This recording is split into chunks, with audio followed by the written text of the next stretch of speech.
Qorinni kattalashuvi deganda ko'pincha bizani xayolimizga semirib ketish keladi. Lekin bu doimo to'g'ri chiqadimi? Yo'q, albatta. Assalomu alaykum. Men dietolog Sadoqat Muhammadjonova qorinni kattalashib ketishiga sabab bo'ladigan ayrim omillar haqida to'xtalib o'taman, ya'ni ichaklar faoliyati haqida. Ko'pincha qorinda gaz to'planishi, meteorizm holati yoki ich qotib qolishi, qabziyat holatlari bu ham qorinni kattalashib ketishiga, o'zingizni noqulay his qilishingizga sabab bo'ladi. Ya'ni ichaklarni mikrobiomasini to'g'irlash, yaxshi bakteriyalar sonini ko'paytirish, yomon bakteriyalarni kamaytirish uchun ko'proq nimalarga e'tiborli bo'lishimiz kerak va qorin razmerlarini kichraytirish uchun qanday usullardan va nimalardan foydalanamiz, bu haqida to'liq ma'lumotni beraman. Ichaklar mikrobiotasi degani nima tushuniladi? Asosan har bitta organizmda trillionlab hujayralar va bakteriyalar yashaydi.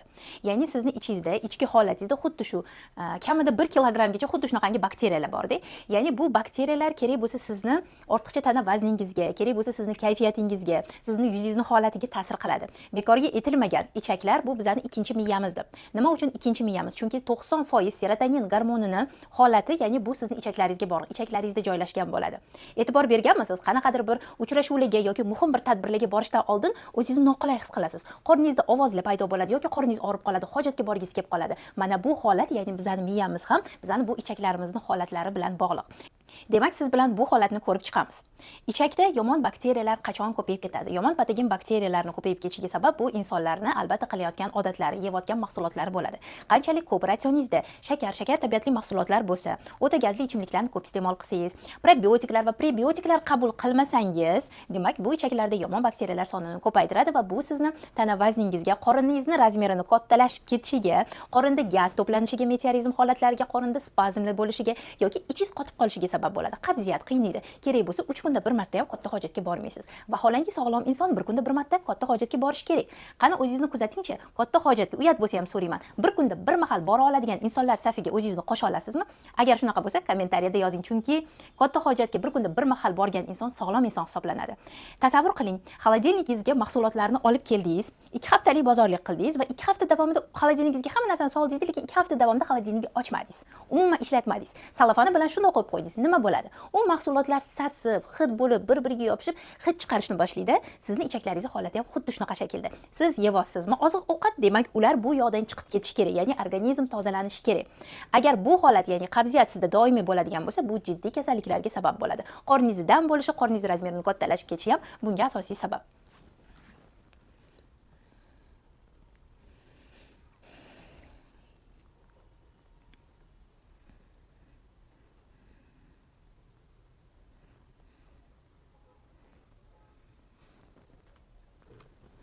Ichaklarning mikrobiotasi haqida boya gapirdim. Nima uchun bu eng muhim sanaladi? Nimaga aynan bu mavzuga to'xtaldim? Chunki sizning immunitet tizimingiz mustahkam bo'lishi, sizning kayfiyatingiz mana shu holatga bog'liq. Hattoki sizning ovqat hazmingiz ham, yeyotgan ovqatlaringiz organizmda singib, oqsil, kerakli oqsilni, foydali yog'ni o'z o'rnida singib berish uchun bizning ovqat hazmimiz norma holatda bo'lishi kerak. Bundan tashqari ichayotgan dorilaringiz va vitaminlaringizni so'rilishi ham mana shu ichaklardan boshlanadi. Ko'pchilik aytadi, demak, Sadoqat, men vitamin D ichaman, magniy ichaman, omega ichaman, lekin hech ham ta'sirini sezmayman. Ayniqsa magniy meni battar boshimni og'ritadi, asabiylik holatlarimni qoldirmaydi deyshadi. Nimaga? Chunki ichaklar nosog'lom. Ichak nosog'lom bo'lgandan keyin kerak bo'lsa ichayotgan kollageningiz, vitaminlaringiz, dorilaringiz ham organizmingizda umuman so'rilmaydi. Va ichaklarda turli xildagi kasalliklar bo'lishi mumkin. Disbioz holatlari, ichak sindromi yoki turli xildagi yog'on ichak, ingichka ichak bilan bog'liq bo'lgan muammolar. Bular ham albatta siz ichayotgan vitaminlaringizni so'rilmasligiga yoki ovqat hazmini yaxshi bo'lmasligiga sabab bo'ladi. Ya'ni yomon patogen bakteriyalarning soni ko'payib ketganda. Xo'sh, biz nima qilishimiz kerak bunaqangi holatda? Oddiy bitta disbioz holatini olib tushuntiraman. Agar sizda o'sha disbioz holatida bilasiz, yomon bakteriya ichakda ko'payadi. Bunda nima bo'ladi? Gaz hosil bo'ladi. Ya'ni qorningiz razmeri kattalashib, ishib ketishni va noqulaylik tug'dirishni boshlaydi. Natijada siz masalan ozayotgan paytingizda taroziga chiqsangiz ham o'zingiz xohlagan natijani ola olmasligingiz mumkin yoki ob'yom ko'rsatkichlaringizni o'lchayapsiz, kundan kunga achchiq bo'lib shifosiz qanaqadir yoki o'ta og'ir ko'rsatyapti tarozingiz. Bunga sabab o'sha holatlar. Demak, disbioz holatini, ya'ni o'sha sizdagi yaxshi bakteriyalarni ko'paytirish uchun, yomon bakteriyalarning sonini pasaytirish uchun biz ratsionga e'tiborli bo'lamiz. Ratsioningizga ko'proq nimalarni qo'shasiz? Ko'proq tolaga boy bo'lgan oziq-ovqatlar, probiotiklar va prebiotiklardan foydalanamiz. Chunki aynan tolaga boy bo'lgan oziq-ovqatlar bir kunda 30-40 gramm har bitta organizm yeyish kerak.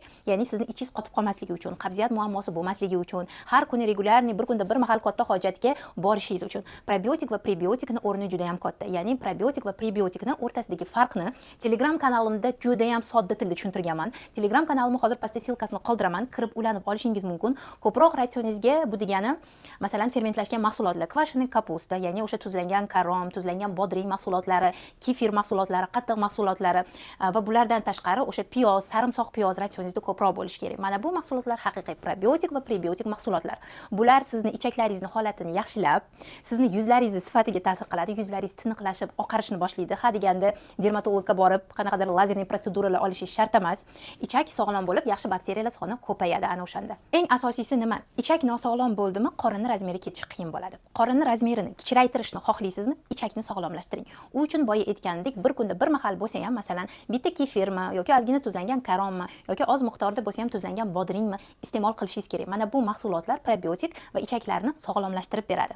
Qarang, bitta misol keltiraman. Masalan, bog' bor va bog'da agar bog'bon bo'lsa, ya'ni bog'iga qarovchi odam bo'lsa, u bog'da gullar ochiladi, maysalar chiroyli o'sadi, suvlar vaqtida qo'yiladi, to'g'rimi? Bitta narsada, ya'ni natija seziladi.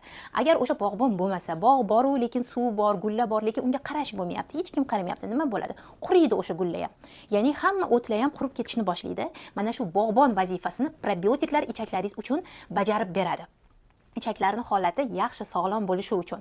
Ko'pincha bizning ovqat hazm qilish sistemamiz yaxshi ishlamagandan keyin, masalan, ko'nglingiz ayniydi, qusasiz. Bunaqangi holatlarda to'g'ridan to'g'ri, masalan, siz vrachga murojaat qilasiz, to'g'rimi? O'sha paytda sizga ayrim kerak bo'lsa, ayrim vrachlar antibiotiklar yozishi mumkin. Turli xildagi sizga dorilar, tabletkalar yozib berishi mumkin. O'zi probiotik degani nima degani? Probiotik bu tirik bakteriyalar degani. Lactobakteriyalar, bifidobakteriyalar. Menimcha eshitgan bo'lsangiz kerak bu haqida. Mana bu mahsulotlarni demak ratsionga biz qo'shishimiz kerak ekanligini aytibman. Qabziyat muammosi sizni qiynamasligi uchun. Bir kunda bir mahal katta hojatga sog'lom usulda borishni xohlaysizmi? Boyagi men aytgan ro'yxatdagi mahsulotlarni ratsioningizga qo'shing va albatta kunlik suv normasi ichaklarning holatini yaxshilab beradi. Kunlik suv normangiz 1,5 litr, 2 litr xoningizni har bitta burchagiga qo'yib tashlang. Ichaklarni tozalash ichayotgan suvingizdan va yeydigan ovqatlaringizdan boshlanadi. Avvalambor, yuzingizga turli xildagi toshmalar toshadi yoki sizda qanaqadir qichishish holatlari bor, allergiya beradi. Mana bu holatlarni davolashda ham kerak bo'lsa probiotiklar va prebiotiklar, ya'ni ichaklarning holatini sog'lomlashtirish sizga aytiladi. Hozir men sizga aytayotgan holatni o'zingizda test qilib kuzatishingiz mumkin. Ko'pchilik insonda bo'ladi. Ertalab uyg'onasiz, yengil holatda, qorningiz tekis holatda bo'ladi. Lekin kechga borgan paytda qorningiz razmeri kattalashib ketadimi? Xuddi bir homilador ayol kabi o'zingizni his qilasiz. Bu holatga sabab ichaklaringizda gaz to'planishi, ya'ni ichaklar faoliyati yaxshi emasligi yoki ich qotish muammosi, qabziyat muammosi yoki umuman ratsioningizda kletchatka tolani iste'mol qilmaysiz, o'tirib olib faqat shirinlik yeysiz, o'tirib olib faqat yog'li ovqatlarni iste'mol qilasiz. Kechirasiz, u ichakka, ya'ni qoringa gazni to'playdigan narsani eng birinchi o'rinda shirinlik turadi. Qancha ko'p shirinlik yesangiz, shuncha gaz to'planadi degani. Demak, shirinliklarni ratsiondan kamaytirib, ko'proq salatlarni, sabzavotli salatlarni, ko'katlar bilan birgalikda kashnich, selderiy, petrushka, mana bu ko'katlar tola va ichaklarda gaz to'planishini oldini oladi. Lekin ayrim mahsulotlar bor, ichakda gaz to'planishiga sabab bo'ladi. Bular aynan dukkakli mahsulotlar yoki karom mahsulotlar. Karomning turli xildagilari. Ya'ni gul karom bo'lishi mumkin, brokoli bo'lishi mumkin, oddiy karom, qizil karom. Bu mahsulotlar ham ichakda ko'pincha gaz to'playdi. Ko'p miqdorda iste'mol qilinsa, dukkakli mahsulotlardan loviya, mosh yoki garog, mana bu mahsulotlar ham ichakda ko'proq gaz to'playdi. O'zingizni kuzating. 3 hafta, 2 hafta davomida mana bu mahsulotlarni ratsiondan kamaytirib, ko'proq probiotiklar, prebiotiklarni boya aytganimdek qo'shib ko'ring, ichaklaringiz holati yaxshi bo'lganini va ortiqcha mana bu qorinlardan qutulishni boshlaysiz. Yana mana bunday qorindan qutulish uchun ko'proq biz harakatda bo'lishimiz kerak. Albatta, ichaklar yaxshi faoliyatini olib borish uchun ham. Bir kunda 30-40 minut toza havoda piyoda yurish hech narsa yetmaydi.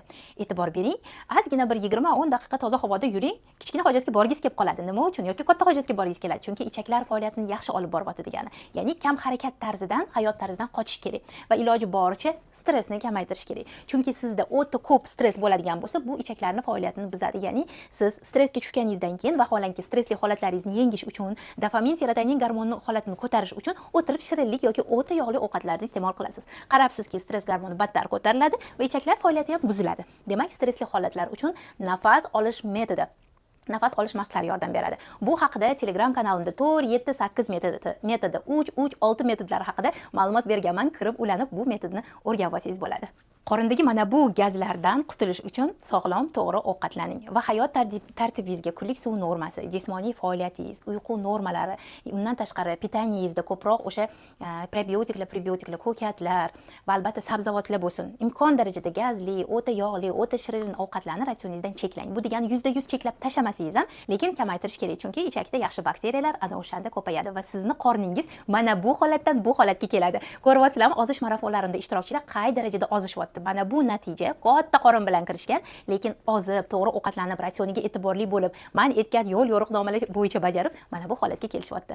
Harakat qilsangiz, sizda ham mana bunaqangi natijalar bo'ladi. Xo'sh, endi keyingi videoda nimalar haqida gaplashishimizni xohlaysiz? Kommentariyaga fikringizni yozing va men kommentariyalarni o'qiyman va kerakli miqdorda o'zimga xulosa olib, boshqa mavzular haqida ham videolar tayyorlashga harakat qilaman.